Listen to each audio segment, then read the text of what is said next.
Estamos de regreso en Directo a América, la franja informativa de la mañana en France 24. Soy Valentina Torres Sánchez y es un gusto acompañarlos. Vamos a revisar las principales noticias del día.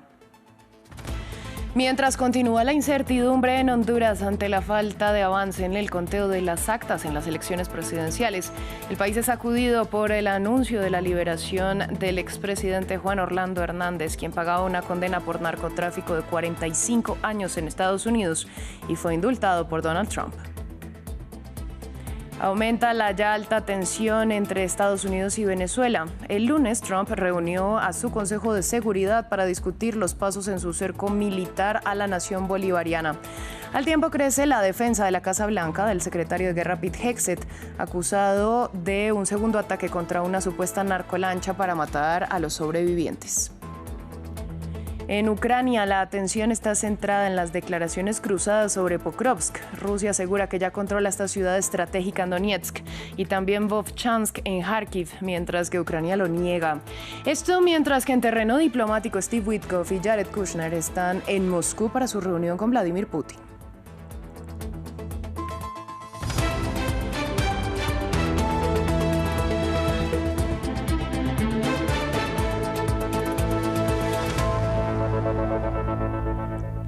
Abrimos esta emisión en Estados Unidos porque el expresidente Juan Orlando Hernández salió de prisión.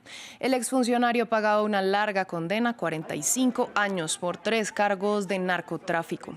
La salida se produce después de ser indultado por Donald Trump, 3 días después de que el republicano anunciara su decisión. Así lo informaron el Buró Federal de Prisiones y la esposa del exmandatario. Conectamos en Ciudad de Guatemala con Andrés Suárez Jaramillo. Andrés, ampliemos los detalles de este polémico indulto.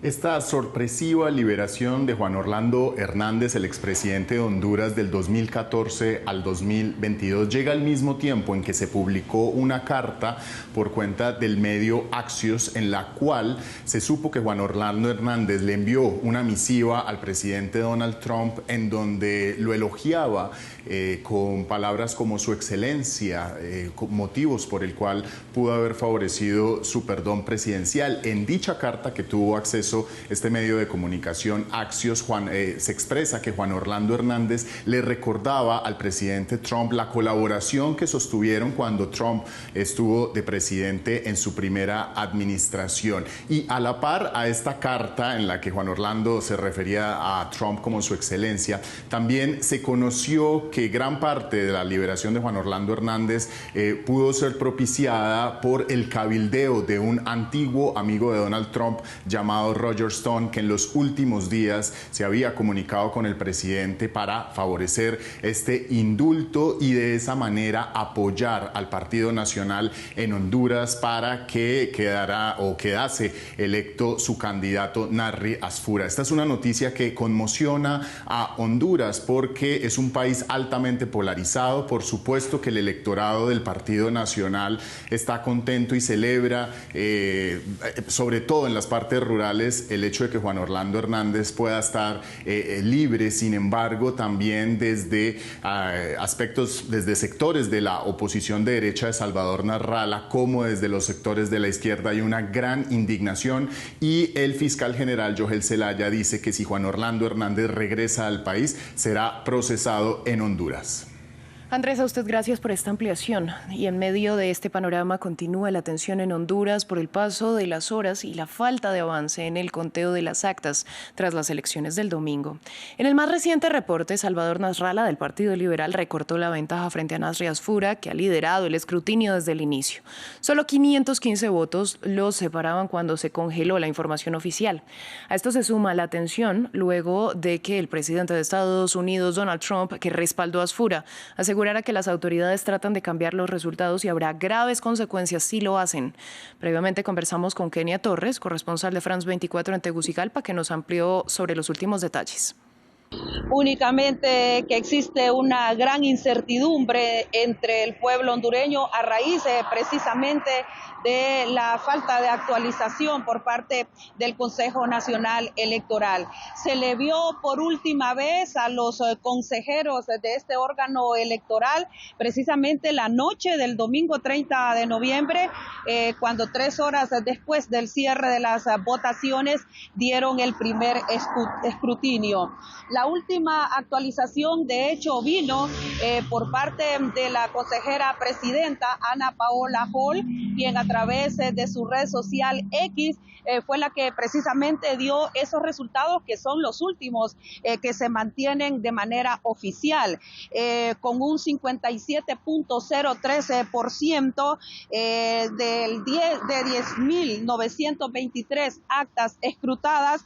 Se mantiene Nasri Afura a la cabeza de las elecciones generales, pero con una mínima diferencia de 515 votos sobre el representante del Partido Liberal, Salvador Nasralla. También se dio a conocer un sitio oficial donde la población puede consultar los resultados. Sin embargo, esta página pasa permanentemente caída y no hay ninguna explicación por parte de los personeros del Consejo Nacional Electoral. Así que lo que hay acá es una verdadera incertidumbre. De hecho, ayer mismo se dio este mensaje amenazador por parte del presidente Donald Trump. Cambiamos de tema, vamos a Ucrania porque continúan las declaraciones cruzadas sobre Pokrovsk. El Kremlin asegura que ya controla ese importante cruce vial y ferroviario en la región de Donetsk, así como Vovchansk en la región de Kharkiv.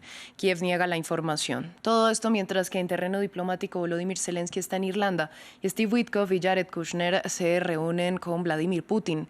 Para ampliar los detalles, conectamos previamente con Catalina Gómez Ángel, enviada especial de France 24, que nos dio más información sobre la situación en terreno.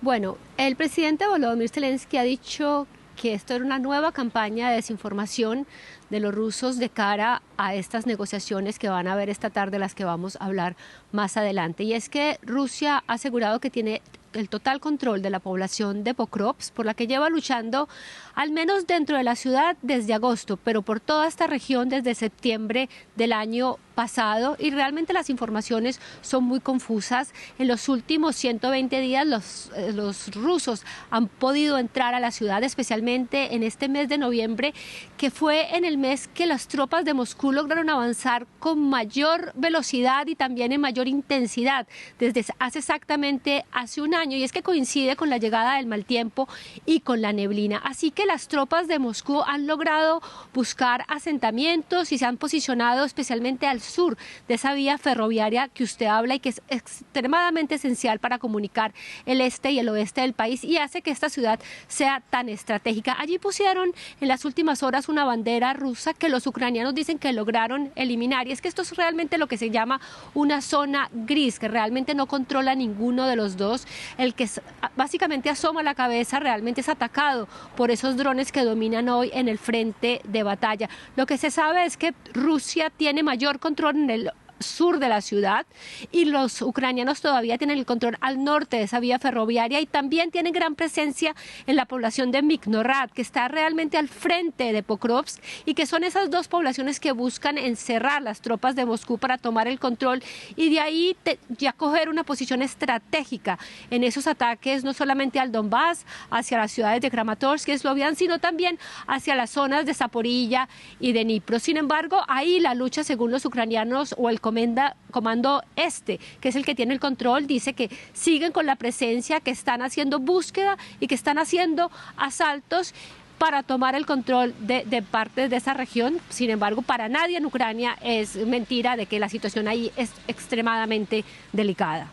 Continuamos hablando de la guerra en Ucrania, pero en materia diplomática. Mientras el enviado estadounidense de Donald Trump, Steve Witkoff, ya está en la sede del Kremlin para su reunión con Vladimir Putin y negociar un plan de paz en el conflicto entre rusos y ucranianos, Rusia busca imponer sus demandas con estas conversaciones. En particular, la anexión de territorios, el estatus neutral de su enemigo y su permanencia fuera de la OTAN, así como límites al tamaño de las fuerzas militares de Kiev. Tenemos el informe. ¿Qué exigencias pondrá Vladimir Putin sobre la mesa en su reunión con Steve Witkoff? En el frente, Rusia se enfrenta a una posición de fuerza, con un avance significativo. Ayer reivindicó la toma de Pokrovsk, una ciudad clave para el ejército ucraniano. Kiev afirma que los combates continúan en la ciudad. En un mes, los rusos han conquistado 701 kilómetros cuadrados de territorio ucraniano. Se trata de una de las conquistas más importantes en más de 3 años de guerra. La semana pasada, Vladimir Putin afirmó una de sus condiciones para alcanzar la paz. Si las tropas ucranianas abandonan los territorios ocupados, cesaremos las hostilidades. Si no se van, las expulsaremos por la fuerza militar. El presidente ruso no precisó si se refería únicamente a los territorios de Donetsk y Lugansk o si incluía también a Jersón y Zaporilla en este ultimátum, 2 regiones en las que las fuerzas ucranianas aún resisten. Vladimir Putin también querría que Crimea, anexionada en 2014, fuese reconocida como rusa, incluso por Estados Unidos. En cualquier caso, eso es lo que figuraba en la primera versión del acuerdo de 28 puntos presentada hace más de una semana, un primer proyecto de acuerdo considerado muy favorable a Rusia, que desde entonces ha sido modificado, en particular durante las negociaciones en Ginebra. En el plano militar, Moscú se niega desde hace varios meses a un alto al fuego y desea una reducción de los efectivos del ejército ucraniano y que su enemigo no se integre a la OTAN. Aunque las conversaciones entre Estados Unidos y Ucrania han sido consideradas productivas por ambas partes en los últimos días, queda por ver si la reunión entre Steve Witkoff y Vladimir Putin provocará un nuevo giro en la diplomacia estadounidense con respecto a la cuestión ucraniana. Continuamos en Estados Unidos porque el presidente Donald Trump reunió a su Consejo de Seguridad para discutir la tensa situación con Venezuela. Esto tras las acusaciones contra el secretario de Guerra Pete Hegseth sobre presuntamente haber ordenado un segundo ataque contra una de las supuestas narcolanchas que ya había sido bombardeada para matar a los sobrevivientes, lo que constituiría un crimen de guerra. La Casa Blanca ha dicho que la decisión fue del almirante Frank Bradley, quien aseguran actuó conforme a la ley. El lunes se conoció que durante la llamada del fin de semana con Nicolás Maduro, el republicano denegó una petición de indulto para el mandatario venezolano y su círculo cercano, y dio un plazo máximo hasta el viernes para que Maduro deje el país con su familia. Una llamada y 2 presidentes. El pasado domingo, el presidente estadounidense Donald Trump confirmó, sin dar más detalles, que tuvo una llamada con su homólogo venezolano Nicolás Maduro. Según fuentes mencionadas por Reuters, el líder republicano habría rechazado una serie de solicitudes del líder bolivariano que incluían dejar el poder a cambio de amnistía, dejándolo sin opciones para dimitir. The New York Times informó que tuvo una llamada telefónica con Maduro. ¿La tuvo? No lean nada al respecto. No quiero comentarlo. La respuesta es sí. La llamada se produjo tras meses de creciente presión estadounidense sobre Venezuela.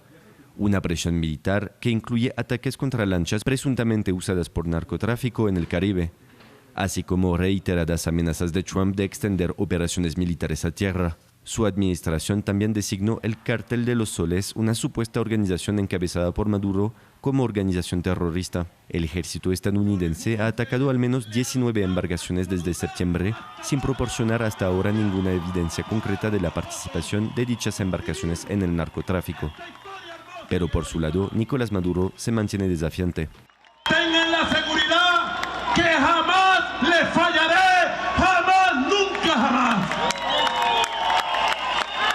Mientras tanto, en Washington, la administración Trump quiere tomar control de la narrativa respecto a las tensiones con Venezuela. Esto tras informes publicados por medios estadounidenses que aseguran que el ejército llevó a cabo un segundo ataque letal contra 2 sobrevivientes de una de las lanchas bombardeadas el pasado 2 de septiembre. La Casa Blanca respondió el lunes respaldando las acciones del secretario de Guerra, Pete Hegseth, y dijo que un almirante dio las órdenes. Vamos al Líbano, donde el Papa León XIV partió del país tras su visita de 3 días. En su último acto celebró una multitudinaria misa en el puerto de Beirut. Se estima que unas 150.000 personas asistieron a la Eucaristía, con la que el pontífice cerró su escala en territorio libanés. Más temprano, el jerarca católico pidió nuevos enfoques para Oriente Medio que rechacen la violencia y llamó a los cristianos del mundo a tener coraje. Chacun doit faire sa part. Todos debemos hacer nuestra parte y unir nuestros esfuerzos para que esta tierra recupere su gloria. Solo tenemos una manera de hacerlo, desarmando nuestros corazones. Despojémonos de la armadura de nuestras divisiones étnicas y políticas. Desarmons nos cœurs.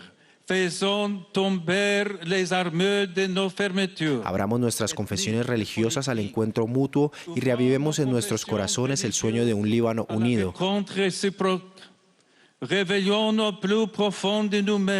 Un Líbano donde reine la paz y la justicia, donde todos nos reconozcamos como hermanos y hermanas.